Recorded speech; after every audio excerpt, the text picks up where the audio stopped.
Hey, what is up guys, Master here. I'm going to do a brief game versus Ali Abaster here on Tournament LA. I thought this game was pretty awesome, pretty unorthodox.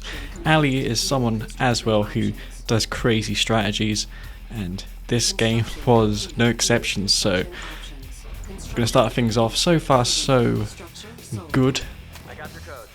Also guys, I apologize for the content that I am bringing you these days. I am trying to salvage what I can when it comes to content because I have been busy in real life. I would want to post much better games, but I deemed it would be better to post stuff rather than post nothing.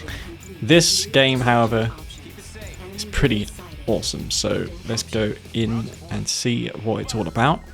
I'm going for a command post after my refinery, which is very unorthodox on a map like this where there's only one spike.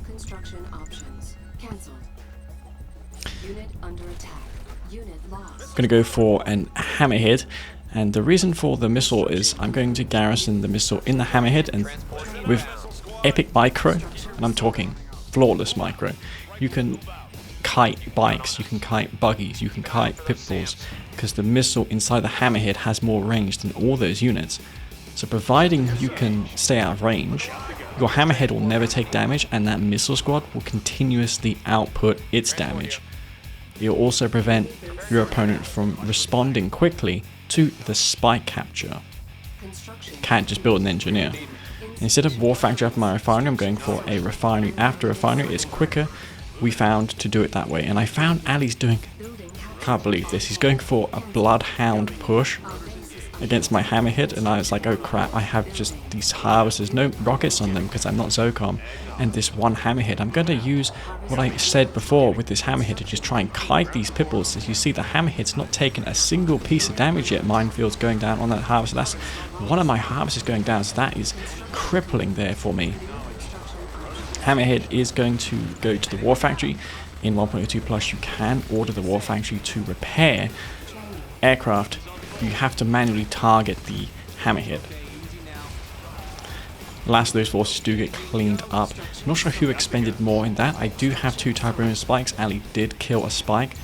My Hammerhead is still alive, so I'm not sure what to make of this guy. It's pretty crazy. This is the sort of games that I live for in Kane's Wrath. Aims to be going for the expansion. Mine is also as well, so that doesn't really tell me a whole lot. I've only got one refinery. I sold one off because you get $700 in this patch now, which is what it should be when you calculate the harvester. If you calculate the harvester cost reduced from $3,000, yeah, $700 then.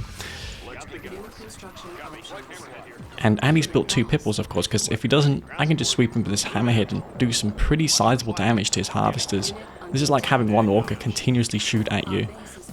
So it has to be respected. He's built 3 pitbulls, and I'm trying to kite with this Hammerhead. I had to be really careful because 3 pitbulls can deal massive damage. One shot goes on that Hammerhead, and I was hoping that more damage would happen there, but I'm still happy with the damage inflicted. I forced out 3 pitbulls. If he had only built 1, I could have just overwhelmed it with a Hammerhead. I wouldn't have even had to pull it back. No AP ammo, but it's still decent with its twin Vulcan cannons. I'm going to put some damage on this harvester. Might be able to kill it with an Orca Strike later on if he doesn't repair it, but his war factory is near to his refinery, which is a really good thing to do as GDI.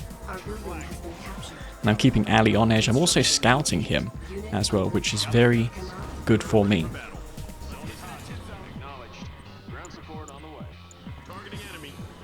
This Pred tank is just so if he had ecoed more and only built 2 pitbulls, the Pred tank and the Hammerhead would have caused problems. I can also crush infantry out of a barracks if he starts to build infantry and there's a Pred there. No expansion yet for Ali. I'm getting more harvesters down. Both of us pretty much have the same eco as far as harvesters to refineries are concerned. In fact, Ali does have a lot less than me, come to think of it. He's really over committed onto that, but he did put his expansion rev on the other field. I'm not sure if that was a wise choice. Hammerhead's still causing problems. He's trying to cut off this hammerhead here, but the speed is not affected when it is in heavy damage mode. Unlike vehicles where they start to move slower, in this state aircraft do not take that penalty. No ceramic armor for me because I am GDI vanilla. And I'm going to transition now into Predator tank spam. Great if he goes into pit bulls, I'll be able to just smash through his pit bulls, and that's really good. I'm planning to combo this later on with missile squads. That will give my Pred tanks anti-air capability. With composite armor, missiles can trade versus hammerheads well. It's not the best, but it's still decent. Harvester falls there, so I am taking some good trades.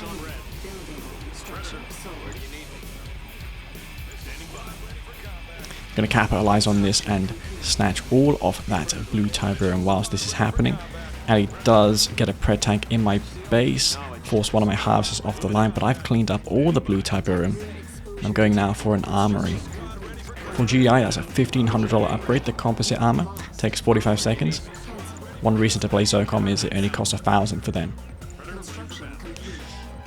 And I'm going to do a follow-up build order here with these missiles and Pred tanks. I'm going to split them off into multiple groups and do a two-pronged attack on him.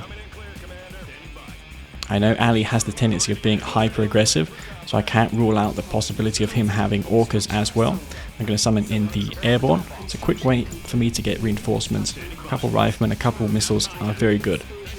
Missiles especially good for those foxholes, which I can put the missiles into later. I'm not messing around here. I'm going for a second MCV, which will provide even more support for my force. And things are going to really start to heat up soon.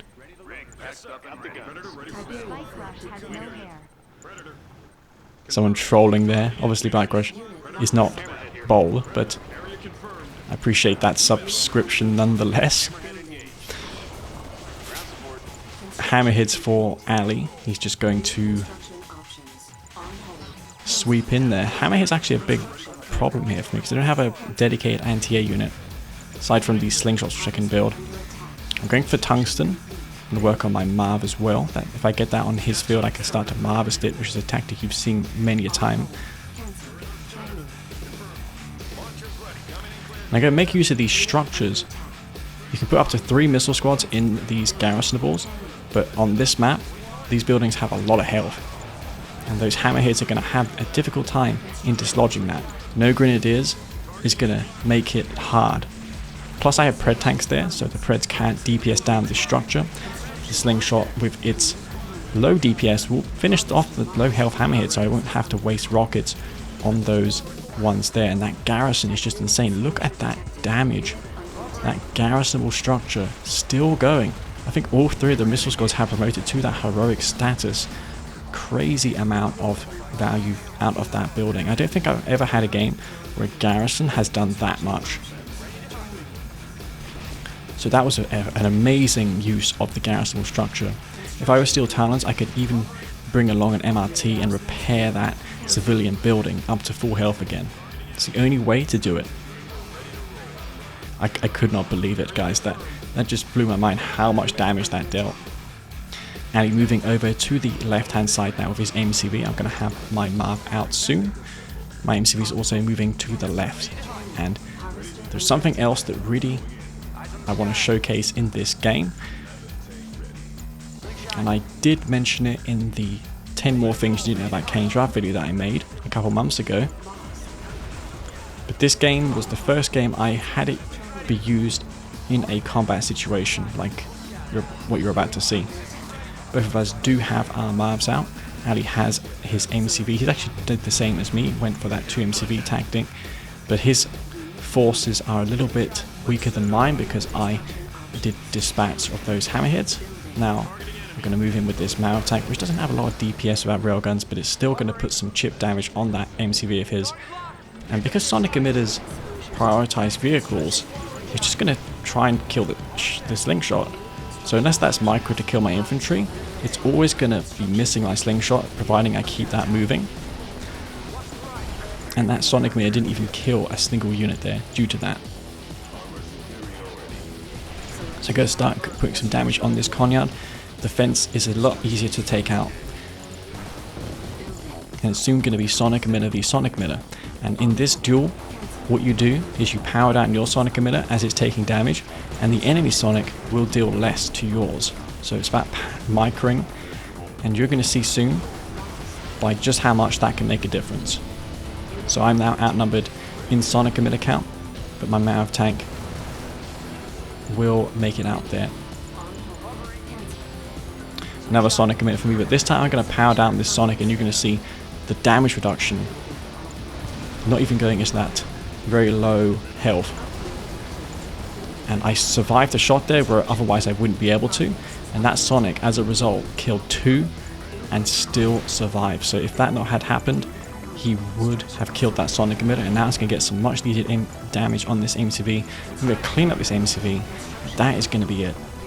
And it will ultimately be defeated here on the left hand side of the map.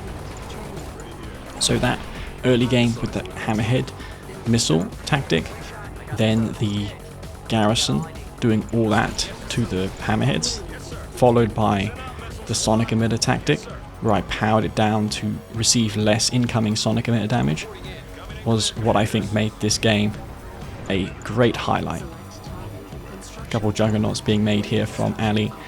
He's got a Marv as well. He's also got an expansion over on the right hand side. My eco is not looking too great, but he's going to throw it in nonetheless after losing that engagement on the left hand side of the map. Anyways guys, hope you all enjoyed that game. You probably marvellous at that field that Tail was able to fund that Sonic Emitter spam. But yeah, hope you all enjoyed that game guys, and I had a blast playing it. Thank you very much for watching, and thank you very much to all my patrons for supporting my channel. I never say this enough, but thank you very much guys. If it weren't for you, I would not be doing all of this stuff. Patches, 4K mods, videos like this. R21, you guys got to see a sneak preview of what that's going to be. But nothing is set in stone just yet. We're in the early days. Next year will be R21. Anyways, I'll see you all later guys. This is me, Master Sleeve. Peace out.